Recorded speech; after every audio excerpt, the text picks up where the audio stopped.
Welcome to B2B in Flux. This is where we dig into how marketing, sales, and buyers connect in today's B2B world. What's working, what's broken, and what's evolving. Welcome to the B2B Influx podcast for marketers who want to understand the people and customers they're really selling to. In B2B software and tech marketing, we often talk about the buying committee or the decision-making unit. That's the CEO, the CFO, the CTO, the COO. We know the deal is rarely one person. It's usually 6 to 10 stakeholders all pulling information in parallel. It's a multi-threaded, change-driven process that often feels messy from the inside. But to the marketing team trying to reach them, those stakeholders don't always feel like real people. They stay as titles on a slide or a persona in a deck. This podcast is a set of short conversations with the buying committee, the real people behind those roles that you're targeting. I want you to hear how they actually work day to day, the pressures they deal with, what they pay attention to, what they ignore, and which marketing content they genuinely consume when a decision is on the line. My goal is simple. It's to give you a clear edge and help you drop what doesn't work, double down on what does, and refine your marketing and sales approach to how buyers really behave. Today I'm joined by Shawana. Shawana is the CEO who's been involved in multiple tech and software negotiations throughout her career. We'll keep the chat informal and practical, focused on what buying looks like from her seat and what vendors get right and wrong when they try to win stakeholders in her position. So let's get into it. Shawana, welcome. Thank you, and it's an honor to be in part of this podcast. I'm looking forward. Great. I look forward to hearing your insights. Okay, so let's set the scene. What does your role look like today, and what kind of companies or problems have you spent most of your career around?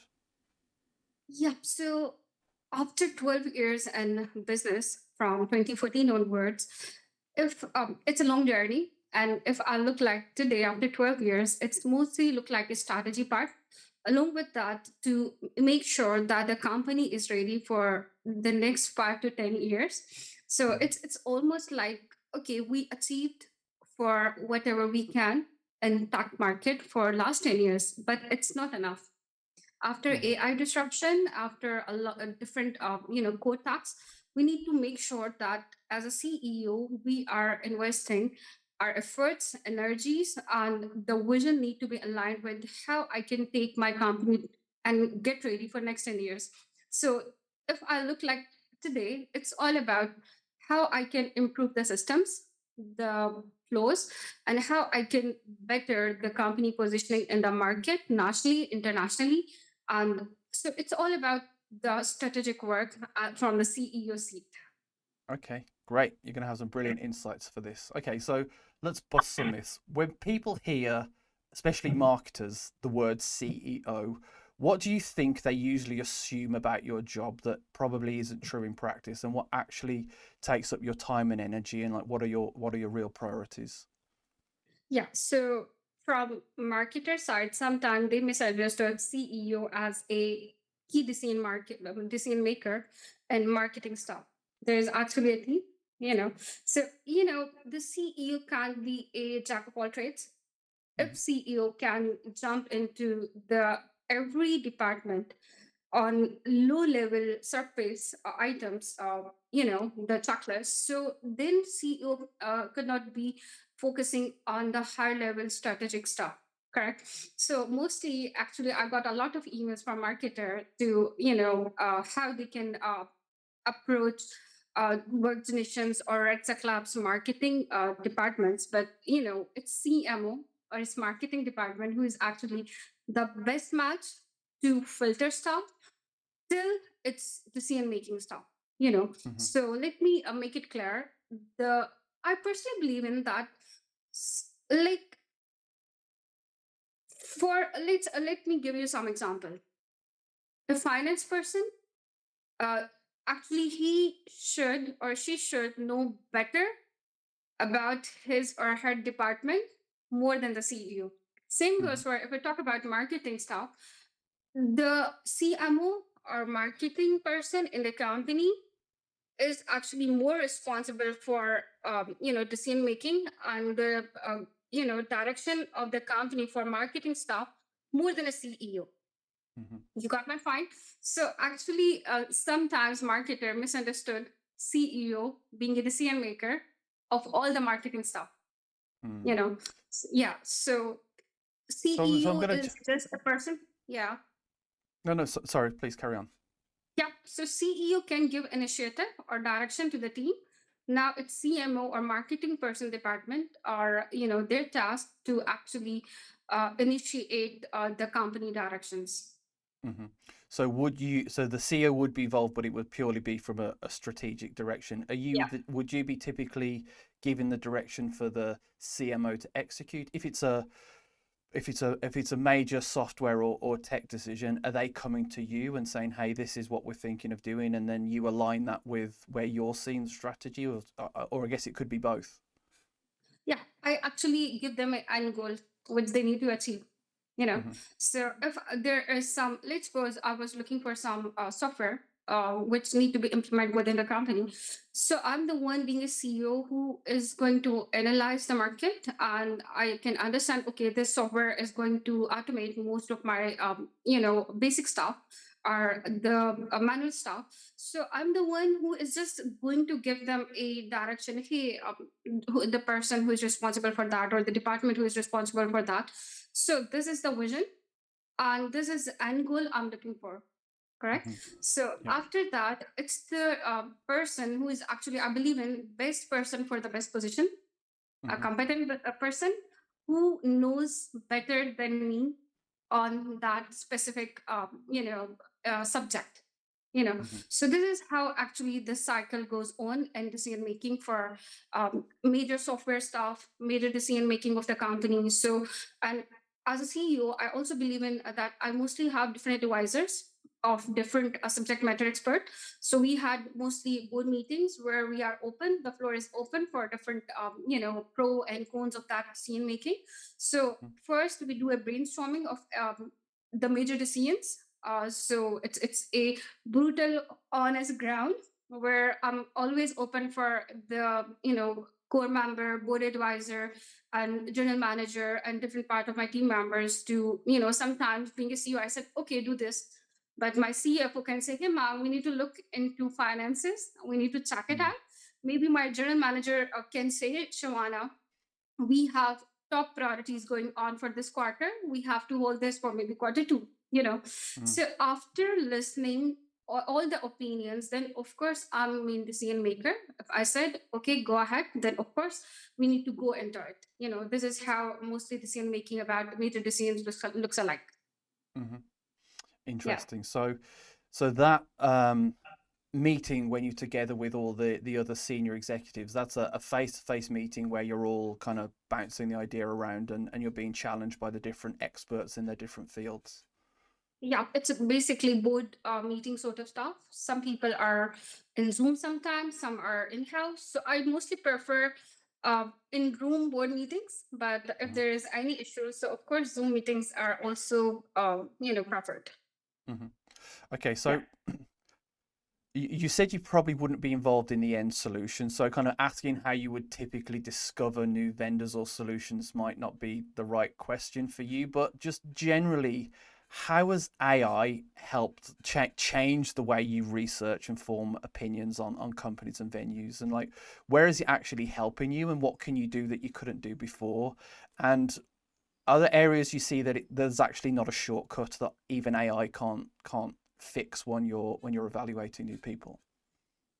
Yeah, for sure. So for the vendors, like it's live example for last week. I was actually trying to have a some sort of branding for one of my company, and I need to look into vendors. So there are always a two-way. One of my department actually go to the market and they used previous vendors for getting quotes and their designs. But of course, I want something quite new. So actually, the vision in my head is not aligning with our existing vendors or what actually I'm getting from the market. And Hmm. I need something very, unique. Correct. So what actually I did is that I just use AI to Hmm. actually get me a list of vendors who are actually working on similar industry for Hmm. in which industry I'm actually targeting for that task.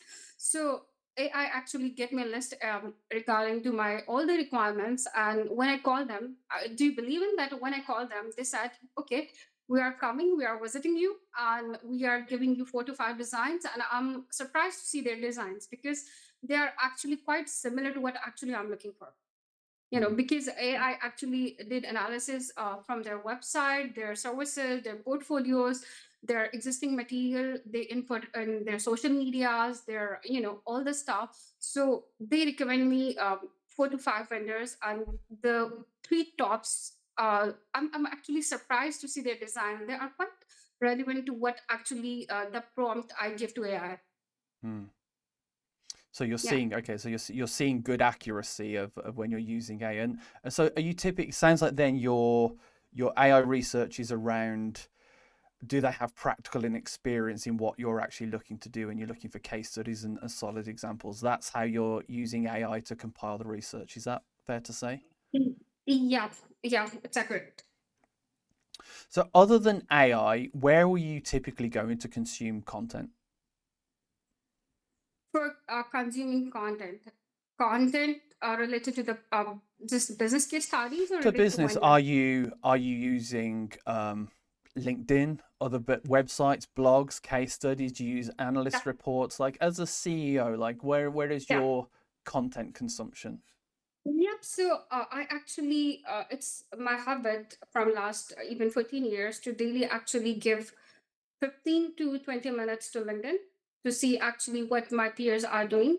And after that, to consume, I got actually, I follow different accounts on Instagram Hmm. for different, top peers in the industry Mm. to see how market is shaping, what's new, where I can get a strategy, who I can learn from. And I got different actually different resources like the case studies material. Like every month I try to see where market is going in terms of marketing, what strategies they are doing, which softwares they are using, who are competing, which software is actually now competing with software. So along with that, if we talk about different, it's about softwares. Then if we talk about strategies, if we talk about different salaries, market analysis, along with that, which actually role can help um, internal decision making. So what HR practices, policies.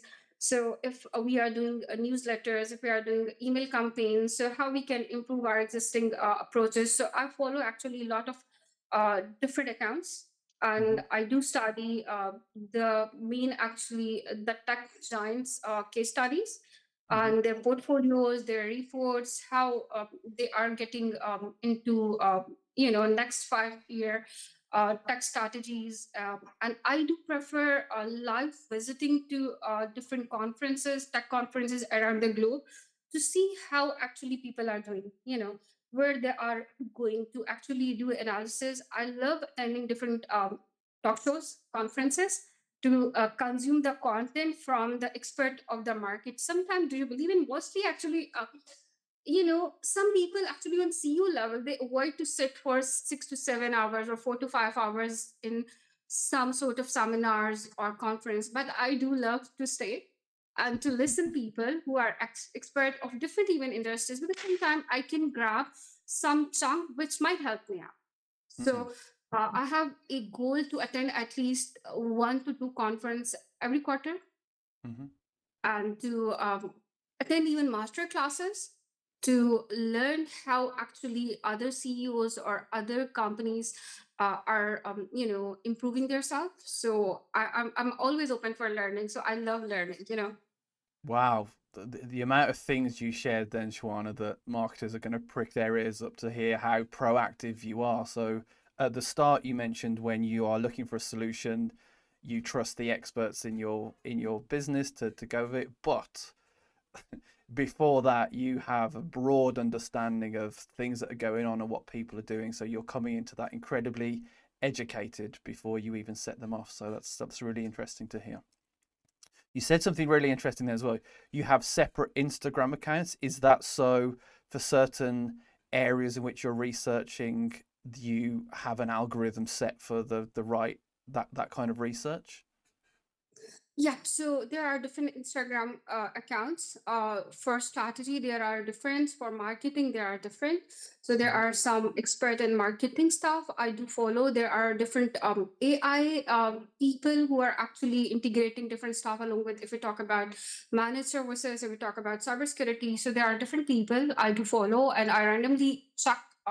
Like let me give you example. I recently actually read something which actually helped me a lot in some business decisions.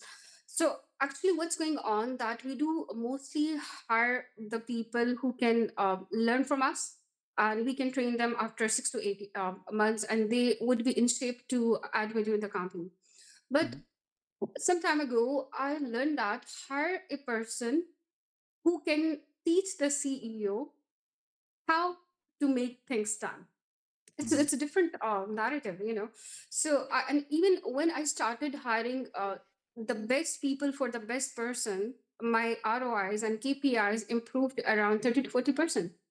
Mm. So Interesting. and I got that. I was just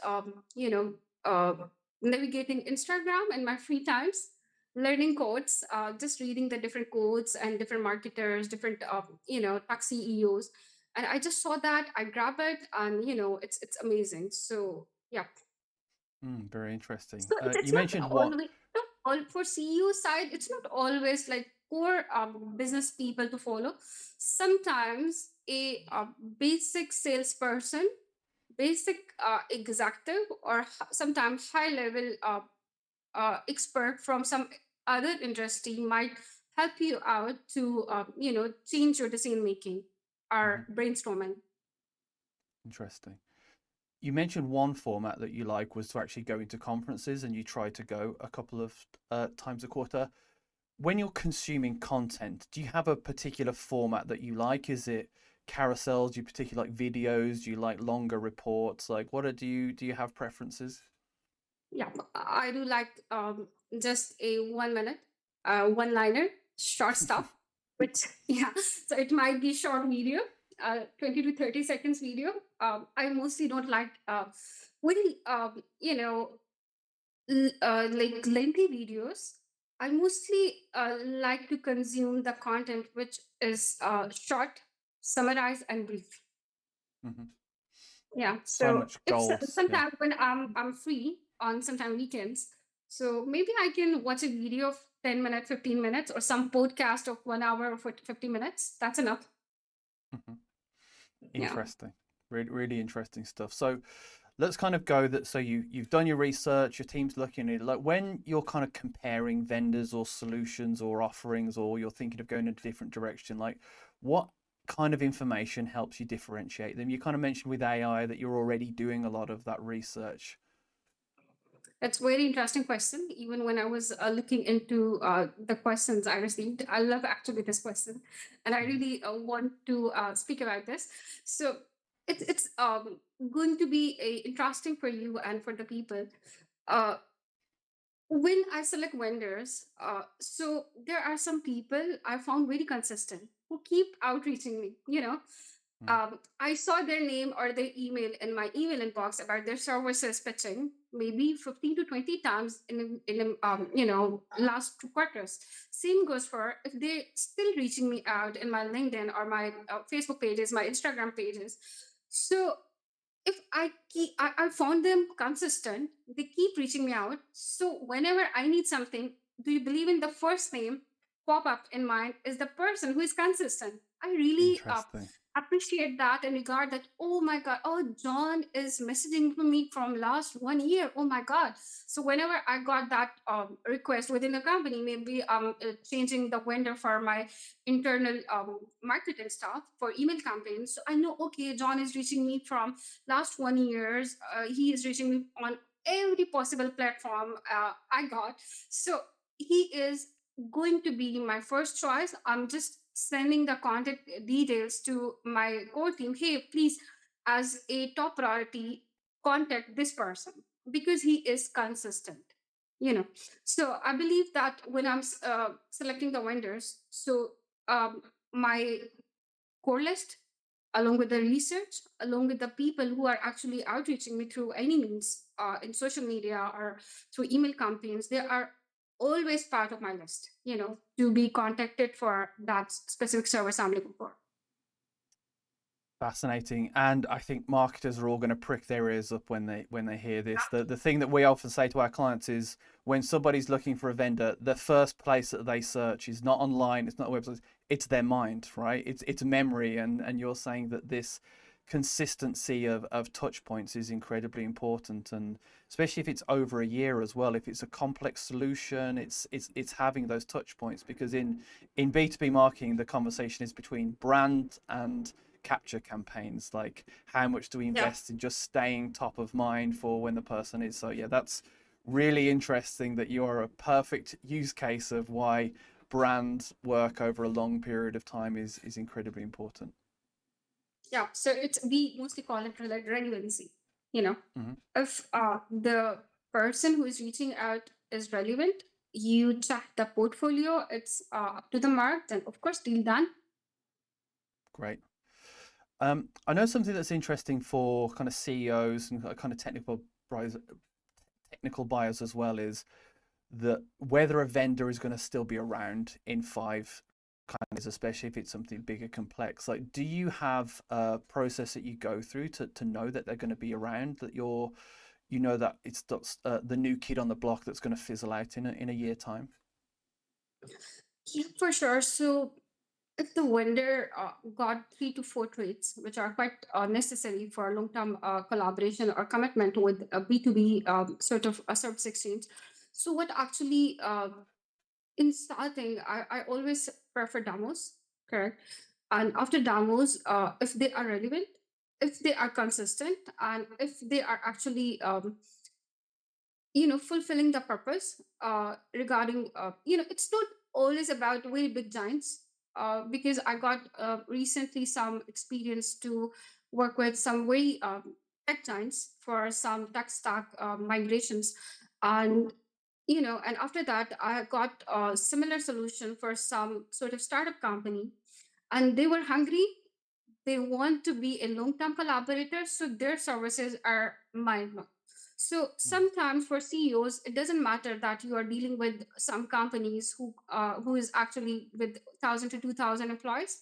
They got a very big name, they got a very big portfolio, but if they are not fulfilling the purpose we are looking for, the solutions, the commitment, the problem solving, and to actually the customer satisfaction part, then of course there are problems for long-term collaboration to move forward now. Sometimes what actually I recently saw, the startup companies and the companies who are even with 10 to 15 employees, they are hungry. Mm. Their customers success satisfaction percentage is quite higher. So what, as a CEO, I look in the company is their customer service, and how they are actually looking into the problem I have, and how they would solve it. So the Mm. solution always matter for me a lot, and for the board of directors. So any company who want to run or collaborate with the companies for 5 years, 2 years, 3 years, so till they are solving the problem the companies are having, so they are onboarded. Mm. If they are unable to solve the problem, their customer service is terrible, then of course there is a problem for renewal of any contract for years. So I Mhm. believe in that customer satisfaction, quality, and to solve the problem is major points to run with the companies for a long time. I'm curious, is that part of your initial AI research that you're doing? Are there specific things that you're asking your AIs to find that information out, or are they conversations you're having with customers? Yeah. So this part, it's having conversation with the customers. Yeah. Speaking to real people. So AI is actually helping a lot, but AI still need human judgment, human analysis, and human direction. So Mhm. there are some AI stuff where I believe in that I still need to refine. and to give the direction. So this part is actually mostly I rely on customer face to face or customer dealings analysis with different interactions to analyze their behaviors, their how they are taking care of my problem. So it's sort of human stuff. Mm, okay, good to know. Okay, so we've discussed the discovery phase, we've discussed the kind of evaluation phase. I'd like a little bit about your experience actually with kind of software tech sales teams that you've dealt with over your career. Like what do you think they do well, and kind of what frustrates you during sales processes? Yeah, so for sale processes, actually, the most frustration I have is when there's actually sales cycle. You know, mostly the sales cycle starts with targeting. Then after targeting, the outreaching stuff, then follow ups, then we have customer profiles who actually need to follow up again and again and again. We can't even no lead is waste mostly. There are different phases and stages. Sometimes what happens is that when you are getting a lot of leads, you actually or sales team forget the process that every lead is your potential customer, correct? So Hmm. even and even if we talk about the processes and help we are getting from tech softwares and tech stacks, but it still need some uh, directions or some sort of follow-ups from human side, correct? But the Hmm. broken cycles, the broken sales flows always frustrate me a lot. So maybe I got one customer, two customers who are Fortune 100 clients, and we worked with them maybe 7 years ago, 6 years ago, and I know that they were actually potential, big customers. We might reach them again after 2 or 3 years, and we might have a big deal again from them, but due to the CRM or different tech stacks, functionality issues sometimes bad data, sometimes change of people who are actually working earlier than the new teams, new sales teams. So it burn out in somewhere in the garbage, you know. Hmm. So and it's always frustrate me a lot. Hey, these are the top customers. We need to reach them out. We need to follow them up again. Maybe they might need some other services. Maybe they use us for content moderation. Maybe they need cybersecurity now. Maybe they are looking for AWS now. So this uh, break stage of sales cycle is something I always wonder to work on same manners even after 10 years, after maybe 15 years. It doesn't mean that the data you have 7 years ago, now it's not of any use. So because we got new leads, so most of the sales people focus on new leads, or maybe the leads they have in last year or maybe 2 years ago. Maybe they can track the top customer of the company for top 50, top 100, maybe top 200 might be your biggest chunk of the earning for this year, maybe. So the case study, the customer study is sometime lagged by sales team. And Hmm. I think that your customer needs to be taken care of as a, I mostly I have with the term called VIP. you know every current customer needs to be treated as a VIP. If you were Hmm. 10 years ago, if they are not giving you any project, but they might give you a project maybe after a year. So to even to know your customer, your KYC is sometimes missing in sales cycle. I personally believe in that. Last month, I have a call with one of my clients, and I actually study each and everything about him, and he was like quite happy about that. When Mm. he completed his education, how old like he is now, how many business he actually completed, how many ventures he have, and what he like, what he don't like, what actually his interests are. So sometimes I believe that sales team, in when they are just focusing on softwares or automated stuff, they actually miss that human centric points. Mm. At the end of the day, we Interesting. are human. Yeah. Yes. 100%. Hence why this whole podcast came about. I think marketers forgetting the human side of it, and I think all the things that you're sharing there. Okay, so final question, Shawana. You've said some brilliant things here. This has been a great interview. So, if you could give one piece of advice to B2B software and tech marketers who are trying to reach and sell to CEOs like you, what would that be? Keep consistent, keep trying. Maybe one day, maybe Shawana or maybe John looking into their LinkedIn. They are free. They are just checking the message. They got your Mhm. pitch, they got your solution, and they said, "Hey, okay, I'm looking for the person. It's related to the same problem I'm having right now. So let's contact with him." So Shawana is going to reach out to the maybe marketing person and the team, forward the contact details and say, "Hey, reach him out. He is consistent, he is relevant." So so my advice is keep consistent, keep relevant, and your portfolio and your pitch needs to be very well defined.